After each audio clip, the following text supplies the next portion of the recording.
Last round. Fight! Hello and welcome to the Last Round Podcast. I'm your host, Dan Saunders. Joining me as always, my co-host, Anton Austin. We're here at NJB Academy to speak with Nathan Bendon. Thank you for having us down. Thank you. So I just want to start straight away asking you, you've obviously been fighting for a long time. Where did it all start for you? It was in start of secondary school, to be honest.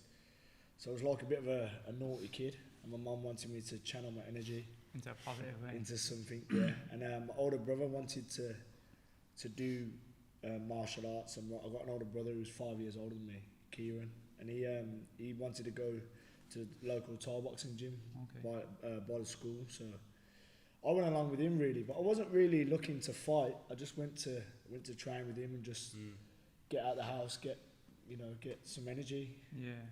So was it your first thing you did was Thai boxing? Yeah, that was my first sport. Yeah. All right. So we're in your gym here currently. I know you took this over from Andy Howson, and you've made it your own and added your own fighters and stuff. Were you kind of conscious about doing that, as like there's a lot of gyms in Birmingham and stuff? Yeah, to be honest, and also just before I signed a 4-year lease, there was UTC opening up down the road, like 6-minute drive. Yeah. So UTC is like a big MMA gym, and they've got a lot of top class fighters. Leon Edwards, who's currently in the UFC, he's from UTC. So obviously, and it was a massive facility, good coaches, good fighters. I was thinking, do I want to open up a gym, sign a lease, commit to it exactly? But then I thought, I'm here so the people come for the people, and like I was getting on well with the lads that were already here from Andy's. A lot of them knew me anyway from watching the fights and stuff that I've had. Yeah. And I just thought, take a gamble. Obviously, it was a risk, but obviously it's come out well. Yeah, definitely. As a coach, in your own gym, I was wondering, how often do you actually get to hit pads and spar? When I was actively training Muay Thai and fighting, I was going to Dean James and Tony Myers. Over there. So, on the fighters classes, I will spar them. I won't hit pads with them generally, because I want them to. I'll be holding the pads for them. Yeah. But I'll do spar them to help them, and also to put them in tricky situations. Yeah. But it is important that I focus on them as a coach. So my training goes aside really, and then the only reason why I would spar or clinch or whatever is just to teach them not to be competitive with them. Yeah. Do you find it hard to train for a fight when you've got your own fighters that are kind of out in the weeks before and the weeks after leading up to your own fights? Yeah, it is difficult when you're competing and coaching, especially when people are fighting around the same time. Yeah. I'm quite lucky though. I've got a lot of good people around me. So we've got Rob Peacock, who's an experienced fighter. Did a lot of time in Thailand. Loves coaching here. He's always here when we need him. John Whitehouse, another lad who's got a lot of boxing background. Very good fighters IQ. There's a lot of people here that help muck in. Yeah. So it is difficult, but we don't put too many lads out fighting if I'm fighting at the same time. Yeah. So we just manage it quite well. It's good that you have all those different kind of styles in one place. I know that you've obviously done boxing as well. I was going to get into that shortly, but it is good that, because you do BJJ as well here, don't you? Yeah. So people can come in and get a variety of, learn a variety of different skills and stuff like that. Yeah. I saw a clip the other day. You had an impressive stoppage against Ahmad Ondash, is that what it's called, on Phoenix? Oh, yeah. And I wanted to ask you about kind of the mentality of that, because when someone goes down for the first time after you've hit him, what are you thinking in your mind at that moment? Are you thinking, I want to dive on him and get him out of there? Kill him. If he dies, he dies. If he dies, he dies. So, but with experience, so you see a lot of people hurt, and then the other fighter goes crazy, starts windmill swinging and get caught himself, and then they both got counted. Yeah. Do you know what I mean? And the other lad gets momentum, and it could be over for you. So, because I'm experienced, it was keep calm, but it's time to go now. It's time to put him away. And also, if you watch the fight, obviously the highlight was someone shared it the other day. But if you watch the fight, round 1 he was very flashy, fast, and he was never there to hit back really. But round 2, once I found him out, so Tony Myers, who's a wizard, basically. He was in the corner, and Dean James as well. You know, two great cornermen. Gertate Swiley, wicked paddman. Like, I'm in good, safe hands. Do you know what I mean? So Tony was basically like, don't throw until he's towards the ropes, because he was hitting me and jumping out. So I pushed him towards the ropes. Then, obviously, we clinched, and I was just a lot stronger than him. I think I was quite strong for the weight anyway. So he kind of got found out in round 2, to be honest. After you knocked him down as well, I noticed that he started like turning his back away from you and like moving away, turning his back. At that point, you're thinking, right, he just wants out of here now, and he's ready to go. Yeah, so he basically, Phoenix were paying double bubble if you win by stoppage. I think that's massive, mate. So it was good money if you win by stoppage. So I was like, stop the fight, ref. He clearly didn't want to be there. And if you look at the timer, he stopped the fight with 1 second to go. Do you know what I mean? That 1 second would have cost me a lot of money. So I was going, ref, stop the fight, man. Did you actually say that to him? Yeah, I was going, you don't want it. I was going, you don't want to be here. And a lot of the comments, if you look, I think Chris Podesta as well put up like the ref should have stopped it a lot earlier. Tony, obviously an experienced ref as well, McCormick, was like, the ref should have stopped it. But I'm there to do a job. I'm there to fight. Do you know what I mean? And there was, you know, he was obviously hurt. And then when he got the first count, I obviously went for him.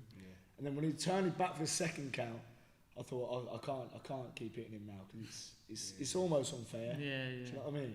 So it's the ref's job to finish it. Do you know what I mean? I know they do like double bubble in glory as well, and I think that's something that Muay Thai is lacking, because you do get some fights where it's just kind of like tapping each other for 5 rounds, and it's just like, if these had like an extra grand on the line or whatever, it would make a big difference. Yeah, definitely. I think knockout bonuses are exciting, and I think if, you know, the announcer announces it to the crowd, everyone starts watching a bit more intensely, and you know, they all get excited about it, and it brings on the sport. Do you know what I mean? I think that's what probably made MMA grow so much, innit? The fact that, you know, getting knockout bonuses, performance of the night, all that kind of stuff. 50 grand as well. Boy, give me 50 grand, I'll knock anyone out. Do you know what I mean? Life-changing money, man. So you went into boxing. I was wondering, what made you make that decision? So, how did it come about, the boxing? So how it started was, on a Wednesday I was going to the boxing gym, because we didn't train on a Wednesday. Right. And I went to a local, my friend was going to the boxing gym, so I just went along. And it was just bag rounds, it's no pads or anything like that, just bag rounds. And there was 2 lads sparring in the ring. And I said to the coach, I said, can I do some sparring? He goes, these lads are getting ready for their first fight, they might be a bit much for you. Because obviously he didn't know the background, so I was like, okay. I said, I've had a lot of fights, Thai boxing though. He went, hit the bag, and then I'll see if this lad wants a round after. I said, all right, sound. So I've carried on hitting the bag for a round. Got in the round after. Sparred these 2 lads that are getting ready for their first white collar fight. It was a bit of an onslaught. So then he asked me if I wanted to fight the Friday. So this was the Wednesday. Right. He said, do you want to fight on Friday? I said, yeah, sound. So I had my fight. Knocked the kid out in the first round, and then I had a couple of those like that. So I think I had 8 white collar fights. Right, okay. But it was a bit raving, because you're fighting people that have been in the gym doing bits, but like they're not professional athletes. You know what I mean? They probably drink a load of beer on the weekend and stuff. And so I knocked 7 of them out and beat the one on points, and it was like you've got to turn pro now, because it's a bit unfair. And also I'm not there to just beat. So I like competition. Do you know what I mean? I'm not. If I'm not having the competition, I don't want to do it. So the issue was, you can't fight professional boxing and any other discipline. So I can't fight pro boxing and Muay Thai, or pro boxing and MMA, or anything else. So if you've got a pro boxing license, you can't fight Thai boxing, basically. Right. But pro boxing, at low level of pro boxing, 4-rounder, you're getting more money at the highest level of Muay Thai. So it was hard, because my love and my heart is in Muay Thai, but my money, my living, bills and stuff. the bills is in boxing. So it was a bit difficult. So at first I kind of I had a couple of fights Thai boxing. So I fought Chris Shaw and I fought Rambo while I had a pro boxing license, which isn't allowed, obviously. But because I was fighting at a very low level of boxing, they didn't know. They don't know who I am, so it was okay-ish. And then my coach spoke to someone from the boxing board, and they said, if Nathan fights Thai boxing again, we're going to pull him in for a meeting. He'll get a fine and a warning, and if you get 2 warnings, you lose your license. You have to apply for it or whatever again. But the fine's like $1,000. Yeah. So like, I'm arguing for $1,000 at number 1 in the UK. Yeah. And then if I do the fight, and then I get caught boxing, I got to pay in my purse that I had after getting bashed up a bit. Even if you win in Thai, you're still getting injured. Yeah. Do you know what I mean? Yeah. So it was a hard decision. It wasn't easy, but it was just a business decision, to be honest. That's what it was. What was your family like and stuff like that, or were they supportive of that decision? Yeah, to be honest, I think they were happy because, you know, especially my mum. Yeah. You know, when you're walking about stitches in your face every time you fight. Do you know what I mean? I've had a lot of cuts and stuff, and can't walk around and legs, mainly your legs, innit? Mate, you can't walk around. Your feet 5 times the size. It's rough. So she was happy. She was, to be honest. My wife just said, "Do what makes you happy. Don't think of the money." But you know, when she wants a nice lavish lifestyle, she might change her mind. It is good though to have someone there who says, you know, do what you want, do what you think's best, innit? My family, my support network are amazing. Really good to me. That's good. I think that's important when you're fighting as well, though, isn't it? To have that support system there. So I've got a 3-year-old daughter as well now, and like I first fought on Dash.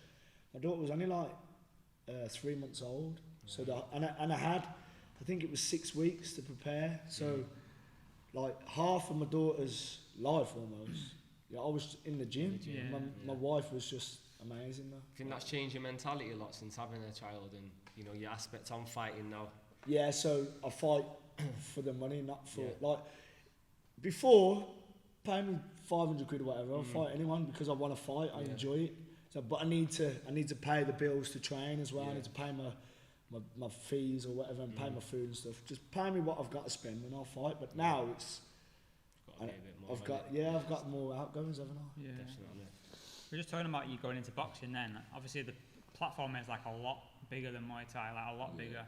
Like I saw on your fight, I think it was on Ultimate Boxer against Flavio Marku. And it's got like 160,000 views on BT Sports, the actual channel, and it's just like so much different than Muay Thai, innit? Well, he sold like £40,000 worth of tickets. He did. Jesus. And I think they were like £50 a ticket or something like that. I didn't have to sell a single ticket either. I went there. So I fought 7 rounds 2 weeks before. Did an 8-rounder, knocked the kid out in the 7th. Had a hard fight. My nose was a bit soft, but I was fine really. Got paid $2.5 grand for that.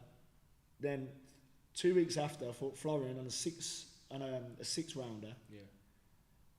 Lost on points, but I got $2.5 grand for that. So that's $5 grand in a month. Probably more. And I can fight twice. Do you know what I mean? Where in Thai, that's like a year's fights. Exactly. 3 years worth of fights. Do you know what I mean? It's a no-brainer, isn't it? Exactly. Yeah. But then, you know, you got to do what makes you happy at the end of the day. And if I did an interview with Muay Thai Magic, and if there was a platform to get onto the Thai boxing where I could get paid like 1 championship or whatever, or if someone's going to pay me $2 grand a fight, I'd do Thai boxing. Because that's where my heart is. That would be interesting, because your boxing style and your... Wow. There's people on there like Chris Shaw, I beat Chris Shaw, he's on 1 championship. Andrew Miller, I'm more than confident I'll beat him, he's on 1 championship. You know, there's a load of lads on there that I would like to fight, but it's just getting on there, isn't it? Who were your influences when you were going into the boxing scene? Like, have you always like followed boxing all your life and stuff? No, I couldn't tell you who's boxing at what weight. I don't know. All I know is welterweight, which is 10-7, I think. And that's like boxing doesn't interest me to watch. As I'm now developing it, so I've had 8 pro fights or 7 pro fights, I think.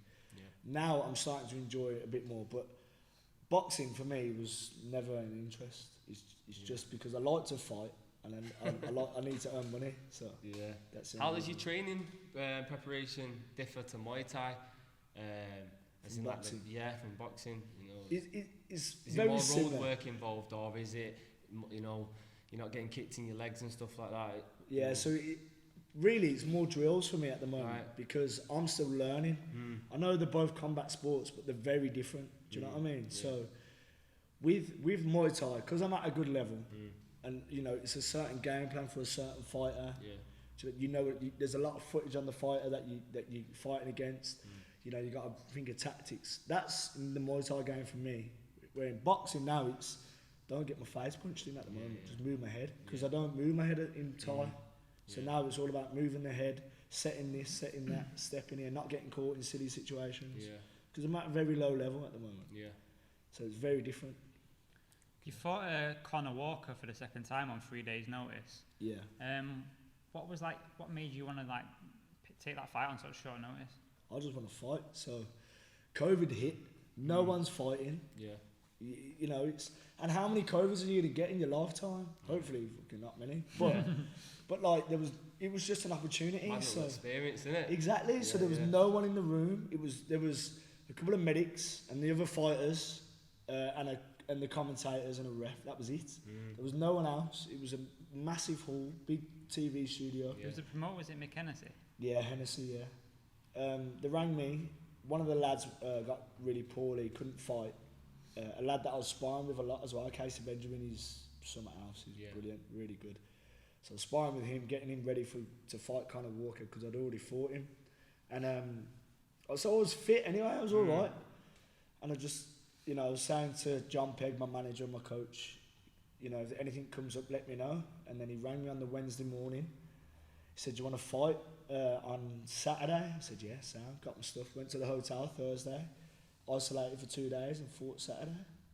It wasn't even like I didn't even have to think about it. It was like, yeah, I'm there, sweet. Like it wasn't. It's interesting that because like for me personally, like as a non-fighter, obviously, like the kind of like that short notice thing would proper like give me like bad anxiety and stuff. Do you know what I mean? Whereas you it's just kind of like, yeah, it's just another day, just get my stuff, go and fight. You know what I mean? Yeah, but I'm doing it for a job, so like, you know, like when people go to work every day.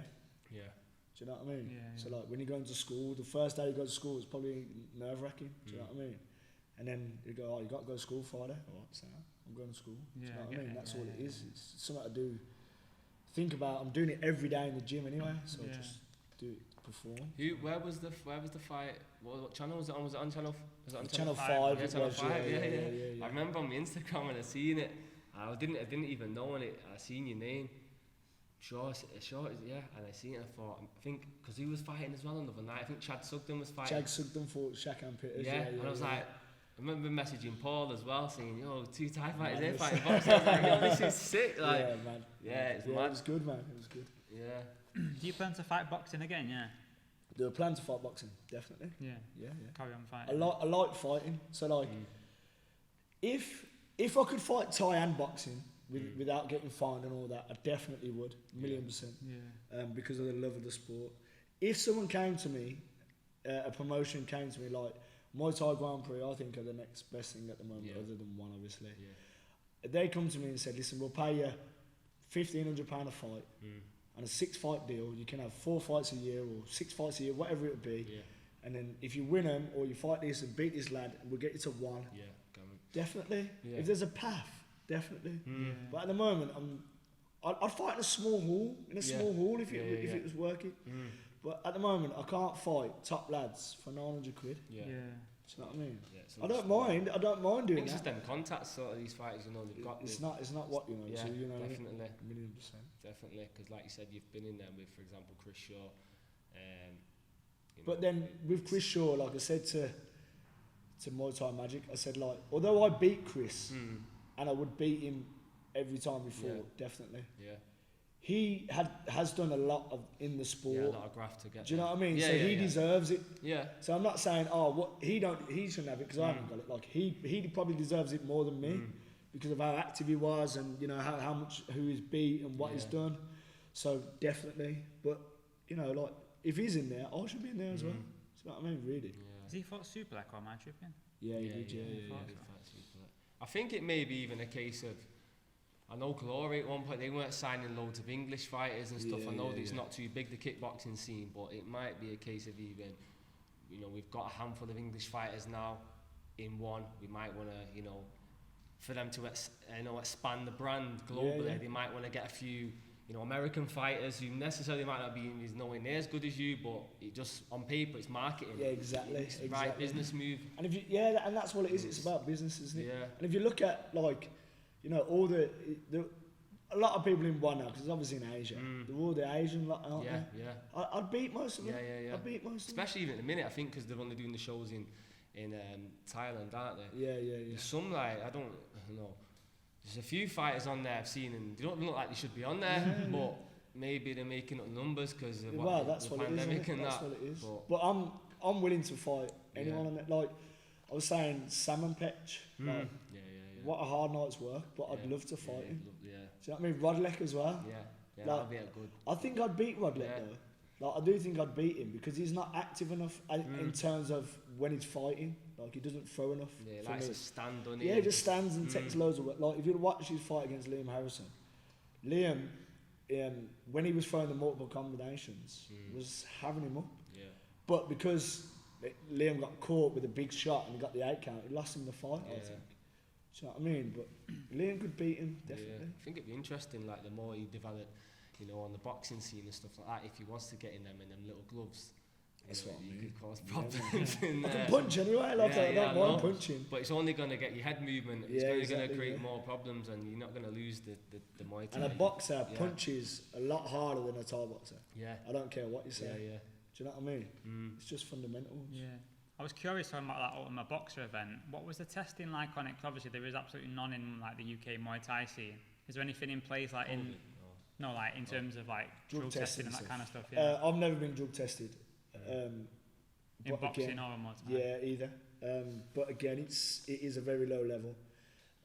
But at the higher level of boxing, I think if you fight for like Commonwealth titles and British titles and stuff like that. So Shakam fought Chad Sugden on the Channel 5 show, and they got tested straight after the fight and stuff. So there is a lot of testing, but at the higher level, when you're fighting 6 and 8 rounders, no, you're not getting tested. Yeah, I had a tutor at uni who I think it was a nephew had fought like the European champion at his weight. I'm not gonna like say the names and stuff because obviously I don't want to expose her, but she basically said that when he fought the European champion, like. So obviously this is like one level below world level. He still wasn't getting tested at that level. Really? Yeah. I think it would have been like maybe like a Frank Warren event or something like that.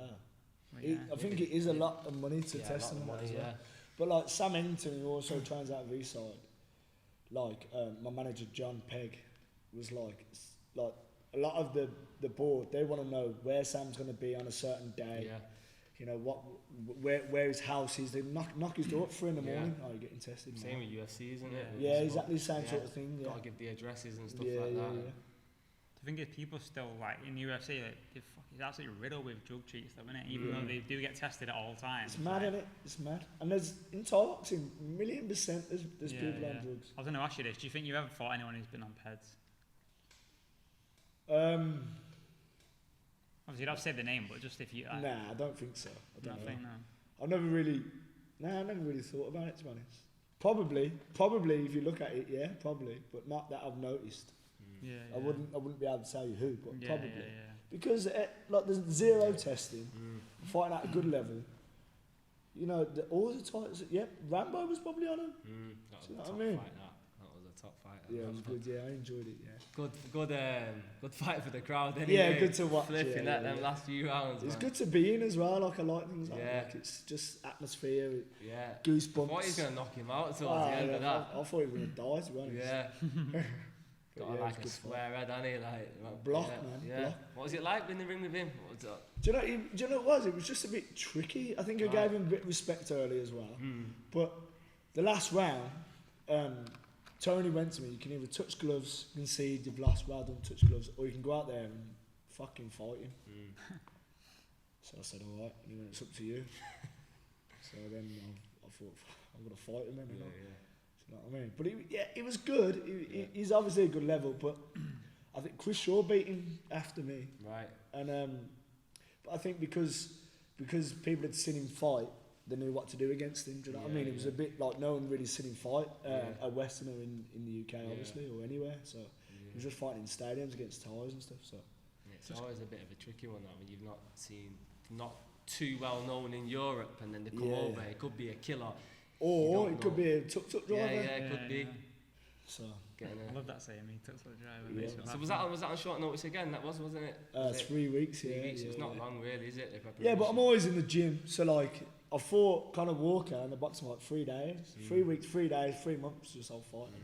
I saw you say on YouTube an interview, I think it was seconds out saying I'd fight him on one day or whatever. Yeah, anyway, ring me in the morning, I'm there, man. Just keep my number on speed dial. Game and fuck. Yeah. I think that's one thing, even the opposition though, you know, you game and you're going to come to fight. So even if I lose, I'm giving you a hard night's work, and like everyone will know that. Like, you know, I might not be the most technical Thai boxer or boxer, but I'm gonna be. If I eat you, I'm gonna hurt you. Yeah. And I'm not gonna. And your intentions are. Evil. I've got evil intentions. You gotta be like that. Yeah.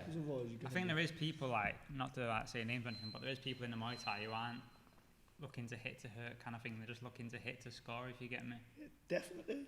But like, that's why a lot of people are.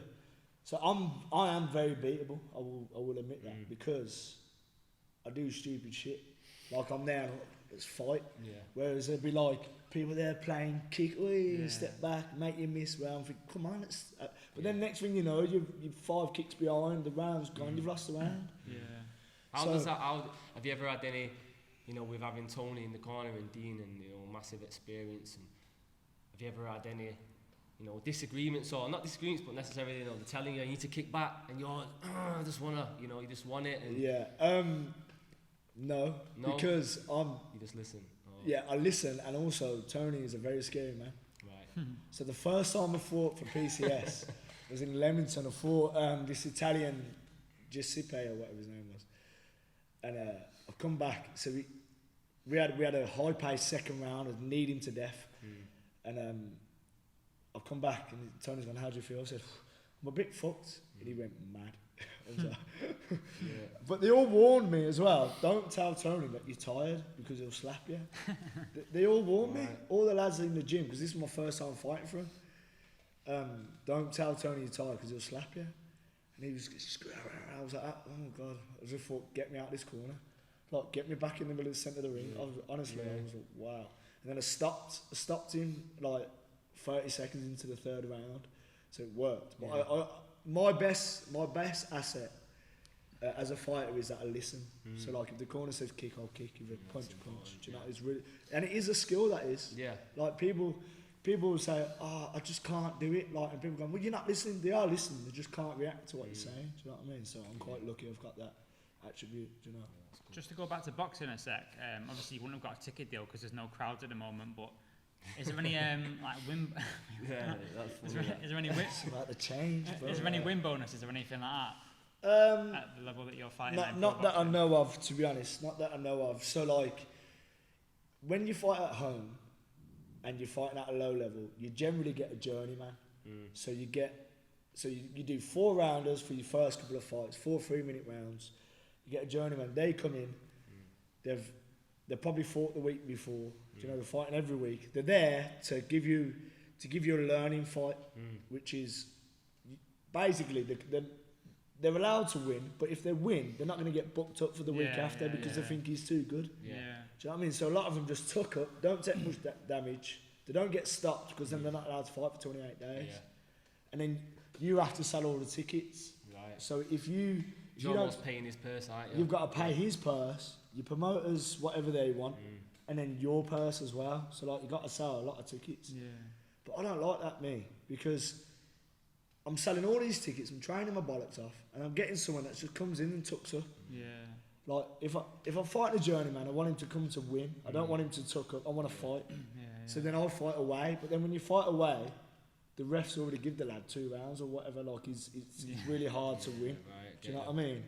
So, but I like to fight. Plus you've got friends who want to see you knock people out. Exactly. Nathan's going to bomb him. He's going to. You know what I mean? And everyone gets hyped up. But I'm never going to be a world champion boxer. Like it's my second sport. I'm not really destined to be great. But I just want to fight and I want to get paid to do it as well. Do you know what I mean? So I'll go away and give these good top prospects an hard night because they're used to all this tucking up. Yeah. I'm there to blow someone's head off.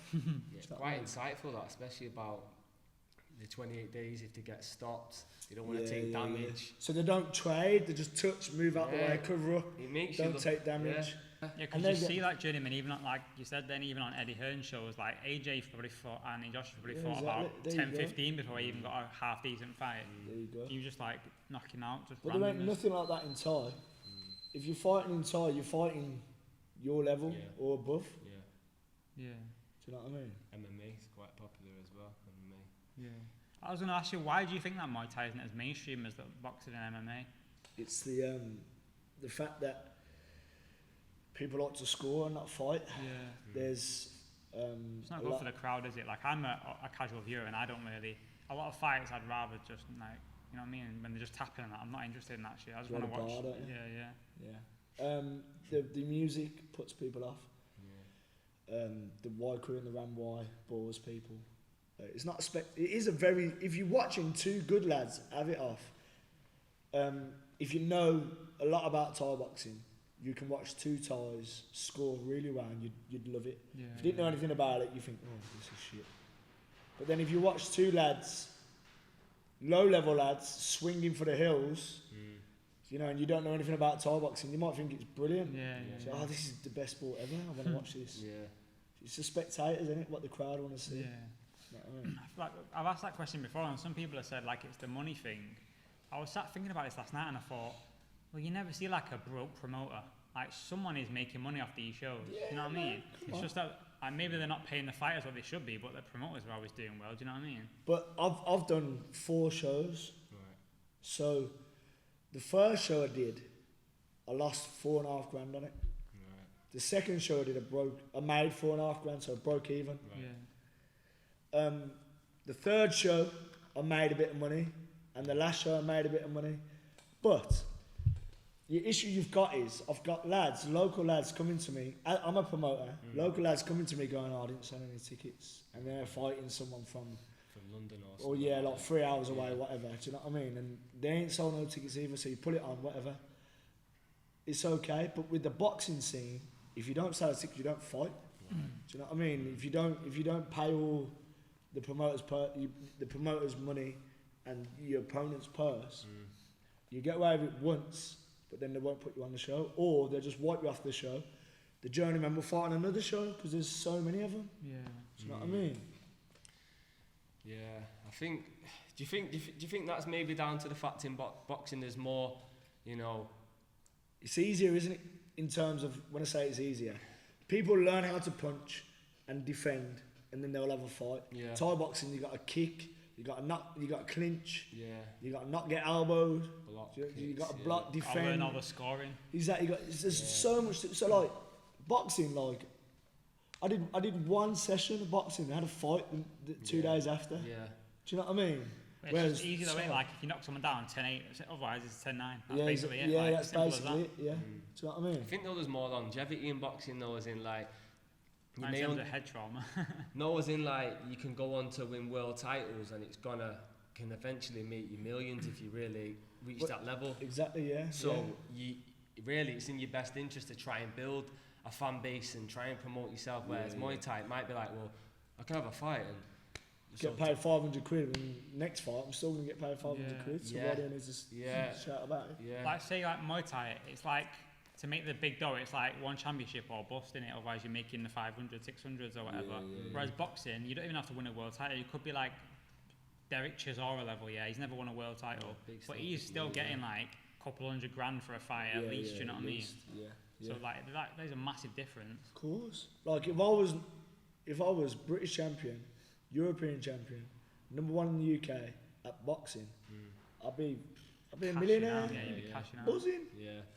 I blame my mum and my brother. Tell them they should have got me into the boxing, man. Do you know what I mean? I wanted to get your thoughts just generally about the boxing scene. I know you said you don't really watch it much, but what do you? I know that like McGregor and Pacquiao are talking about having a fight. I was wondering like what's your kind of views on that kind of thing? Do you think it's good for the sport, or do you think it makes it a bit of a farce? I think it's good for the sport because they are both fighters. Do you know what I mean? When if you look at Tyson Fury, he did an interview and they're saying about the two YouTubers. Oh yeah, fighting. KSI and Jake. Yeah, so I don't know anything about them. I didn't watch the fight. I wasn't interested whatsoever. But you got a load of YouTubers that watched it, paid pay-per-view, made boxing bigger than whatever it was. So Tyson Fury was saying, I think it's really good because it's bringing another crowd. Yeah. I think when fighters are fighting each other, it's good. If YouTubers are fighting each other, it's good. So you're just talking about YouTube boxers and like Logan Paul might fight Mayweather. Like, what do you think about that? I think that's ridiculous. I think that's stupid. But McGregor and Mayweather, you know, I never saw McGregor winning. Obviously, he's got a puncher's chance. I think that was good for the sport, for boxing and MMA. And then you've got Pacquiao and Mayweather fighting each other. I think that's good for the sport as well. Yeah, I think the only thing that pissed me off about like when the two YouTubers fought, because I'm like quite a big boxing fan, is that like you had two like actual world champions on their undercard. Like I just think that's just a bit disrespectful. Like it's taking the piss, isn't it? But at the same time, it's about ticket sales, isn't it? Numbers. Numbers. But then like you know like if you've got put it in Thai boxing terms, if you've got two C-class fighters that have sold 100 tickets each, and you got two A-class fighters that have sold 20 tickets each, who are you putting on last? Yeah, no. Do you know what I mean? Yeah. true. It's difficult, isn't it? Yeah. Plus the money at the bar, they're going to be there all night spending money. Do you know what I mean? It's all strategic, isn't it? As a promoter. As a promoter, that's what it is. Yeah, I guess so. Yeah. I saw on where did I see it now? I can't remember where I saw it, but I think it might have been like on a Siam Boxing comment section that they said that you'd plan to fight Ty again in the description of the video or whatever. I was wondering, like, do you still plan to fight Thai boxing down the line? Yeah. I would fight Thai boxing again, but not while he's boxing though. Obviously, yeah. Yeah, not while I'm boxing. Not if the border was anyway. Yeah. So like, you know, if I take a holiday in Thailand or whatever, when I say holiday, just go there and train. I'd keep telling my wife we should go on holiday there, but she's not having any of it. She knows I'm just gonna go there and train. I'd fight out there, or you know, like, because then who's gonna know? I'm not gonna pull it anywhere. Yeah. And then obviously, if one championship. yeah, exactly. Like if I get a good path, a good route, I'll do it. You know what I mean? But I'm not saying I'm worth any more money than anyone else. But I'm just saying I need to get paid if I'm gonna do it. I'm not saying I'm worth millions, but if I'm gonna get paid, I don't know, $2,500 to just get punched, at least pay me $2,500 to get kicked as well. You know what I'm saying? If you look though, in even UFC with like Dana White and stuff, he's got fighters on there who might not be technically, not throwing this to you, but might not technically be the best fighter in the UFC. You know, can do all the moves, the takedown submissions, but they come to fight. Yeah, man. So them guys are getting the big 50 Gs, they're getting contracts extended, you know. Because you know they're either knocking someone out or getting knocked out. They're coming. Yeah, they're having it. He's quite verbal. It's a spectator sport, isn't it? Yeah. Like I said, a lot of people that watch it are obviously into MMA. They probably train and stuff, but there is a side that just drink beer and watch it on a Saturday. Definitely. When there's two amazing jiu-jitsu lads rolling around on the floor and they're drinking beer, they're going, oh, this is shit. Do you know what I mean? But when there's two bombers having it, they're going, oh, this is amazing. Do you know what I mean? I was saying this to you the other day. I think this is a problem with Muay Thai, that a lot of people who watch Muay Thai, like even kind of the casual fan, will still kind of train Muay Thai in the gym. They'll still go to a gym and train Muay Thai. You never get like just a pure casual who will like not only watch it. And like in boxing. Yeah. Everyone who likes Muay Thai ends up doing it. My as well, granddad do you know will what I watch boxing on my nana will still. He's never punched in the life. Yeah. Yeah, I get you. But you don't really get that with Muay Thai, do you? Like, everyone always just ends up taking part in it. I think it is. Maybe the culture. I don't know. Like, when you say Muay Thai, you go, what's that? Kickboxing. You go, no, it's not kickboxing. It's Thai boxing. They're totally different. Do you know what I mean? But it's not. No one really knows about it unless they're in a gym or been around someone that knows it. It's not something you hear. You ever thought about kickboxing, going down that route? I do K1. I definitely do K1. But not with the long trousers and flashy leg pads and stuff. I'd definitely do K1. I'd like to do K1. I was gonna fight on the Road to Glory. Sugden. Right. He obviously runs it, doesn't he? Dean Sugden runs the Road to Glory in that way. but we couldn't agree dates because I was busy or whatever it was, so I couldn't get on. But it would have been good to get on there. Definitely. I had Nicola Kay, who used to train with Andy. She stayed here. She fought on Glory Birmingham. Right. And she did really well. She fought Christy Berriton. So like, and Dean's like the representative of it. Right. Okay. Do you know what I mean? So I was saying to him, get me on it. He's going, yeah, we'll get you on. I think that'd be good, because I think that's the lowest division. They do like 66 or something. Yeah, Don't think they do any lighter. It's 65, isn't it? Right, yeah, 65. Yeah, that's sorry. it, Yeah, that'd be good. And you know Amari, don't you? Who's in? Yeah, Deirdre. Yeah. Yeah, And said you've been down there. It's good. It's a good place to go. Down 4D, and they got some good lads. Yeah, So Jim's sick as well, innit? Wayne's wicked as well. Yeah. You can just know he is nails, isn't he? Yeah. Like, you know, like imagine him in his day. Fucking hell, be a nightmare. Yeah, we had a good chat with Wayne. Big Yeah. up Wayne. Yeah, he's a sound guy. good man. One of the last things I wanted to ask you was talking about the Muay Thai scene. Do you think it's missing like kind of characters and having the back and forth between fighters like they do in like boxing or MMA? It's just kind of like fake respectful, but you're not really pals. But would you pretend that we like each other?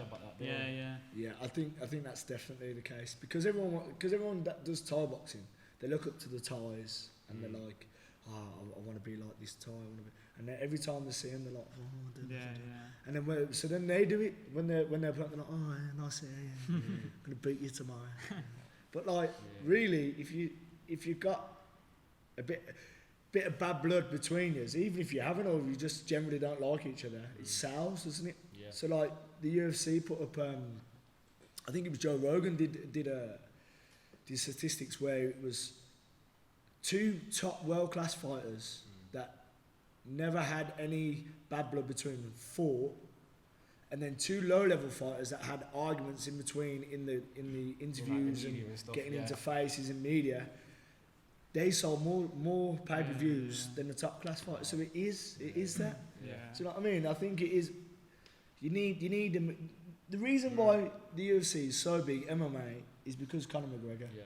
People don't know a lot about MMA, but they'll know who Conor McGregor is. Game changer, isn't it? Yeah, exactly. Yeah. So they probably Muay Thai probably needs a Conor McGregor. Yeah. But I think you have to be that type of person. I don't think you can fake it. Yeah. Do you know what I mean? Like in You front tell of when the people are cameras. and faking it stuff. as well, innit? Yeah, exactly. You tell when it's forced and that. In front of the cameras, be all like at them and then after, be like, oh, you're right, mate. It's not.